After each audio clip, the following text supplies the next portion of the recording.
പശ്ചിമേഷ്യ വീണ്ടും അശാന്തം. US helicopter ആക്രമിച്ചതിന് ഇറാന് ട്രംപിന്റെ മറുപടി. ബന്ദർ അബ്ബാസിലും ഖേഷം ദ്വീപിലും നിരവധി സ്ഫോടനങ്ങൾ. 2 ജലസംഭരണശാലകളും തകർത്തു. ജീവൻ വേണമെങ്കിൽ പുറത്തു പോകണമെന്ന് അമേരിക്കയോട് ഇറാൻ.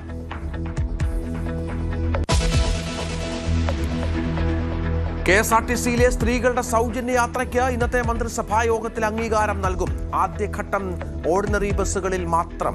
ഈ മാസം 15 മുതൽ സൗജന്യ യാത്ര നടപ്പാക്കാൻ സർക്കാർ നീക്കം.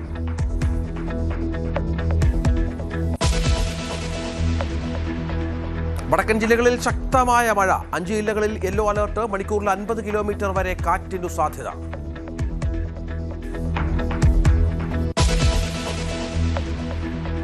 വയനാട്ടിൽ ഷിഗല്ല ബാധിതർ 3 രോഗലക്ഷണങ്ങളുമായി കൂടുതൽ പേർ ആശുപത്രിയിൽ. ആരോഗ്യമന്ത്രി ഇന്ന് കോഴിക്കോട് മെഡിക്കൽ കോളേജിലെത്തും.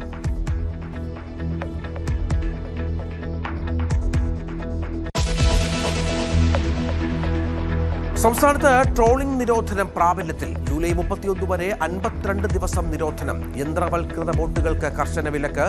പെയർ ട്രോളിംഗിനും നിരോധനം.